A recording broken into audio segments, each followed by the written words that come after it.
Hi everyone, welcome to Mindful Crafts and More. I'm Katrina. If this is your first time coming to my channel, welcome. Take a look at this video or any of my other videos, and if you find yourself inspired, by all means, please consider subscribing.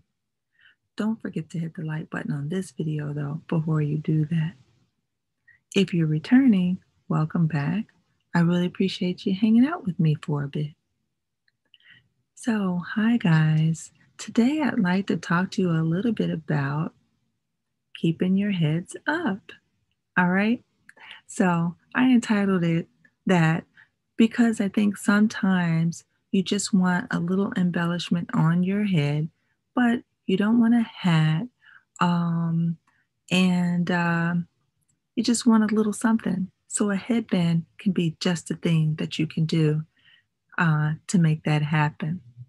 So more recently, there have been quite a few crafters making headbands, and some of them with the twist technique. So I had promised that I would try to make one of the headbands because I really did like the way they were coming out. And then one of my yarny friends decided to add even more to it by making a tapestry crochet project with theirs. So today, that's what I'm going to show you. Before I show you that, I want to talk about what I'm wearing. Today, I am wearing a zigzag knit scarf. It's very easy to make, and it uses increases and decreases in addition to a garter stitch. To add more texture to the piece, I used Lion Brand homespun yarn, and I really like the way it came out. So as you see here, you can see it's just, increases and decreases. And you just continue to do that over and over again. And I just got it to be as long as I wanted it to be. And then I put a tassel on the end of it. So I hope you like it. Consider making one for yourself. All right, so now let's talk about headbands. So I actually have 3 different types of headbands here that I'm going to show you tonight. The first one I'm going to show you is one that I came up with, and this one is using the height of the stitches to give you the shaping. So the back part of the headband is using double crochet stitches, and I did back loop only because I wanted some texture. And then the front part of it on either end, I just did several of shorter stitches. So these are single crochet stitches in the back loop only. And because they're shorter stitches, then the rows will be smaller than the ones in the back. And I did that on either end.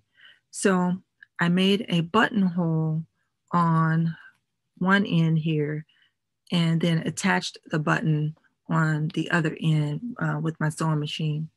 And I really do like the way this one came out. Makes it nice and fun to wear and stylish at the same time. All right, so the next one is one with a twist to give it shaping and to give it style. So the first one I did is this one here. All right, so this one is using Vantage Choice, and I believe it's the Glamour yarn. I've had it for a while. It's been in my stash, and just decided to use it for this particular project. So I really do like the way it came out, and it's just enough sparkle to where you could actually dress this up or down with whatever you decide to wear. So really, really nice, easy pattern, and thank you so much, Jeanette, for recommending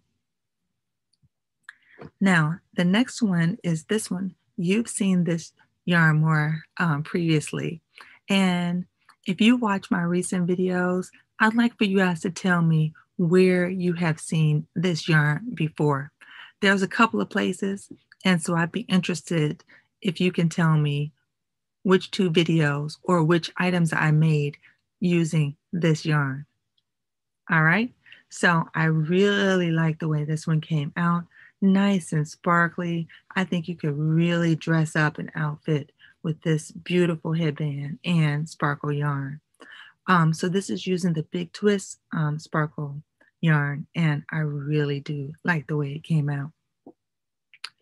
All right, so last but not least, this one is more recent, and this one is actually the headband with a twist, but the headband itself is using the tapestry crochet technique, and this is my version. So I decided to use a purple yarn, and I believe that's the grape color that is Karen Simply Soft, and then the gray is a red heart, okay? And I really do like the way this one came out also. And again, huge shout out to Jeanette of DOYCreations for giving us this beautiful pattern. She has a tutorial where she shows you exactly how to make this headband, and the tutorial is very easy to follow, and even a beginner crocheter I think would be able to handle this particular pattern. You don't have to know a whole lot of stitches, and she teaches you how to do the color changes. So please check her out, and if you do, let her know that I sent you over, and make one for yourself. And if you make one for yourself, send her a photo or something like that.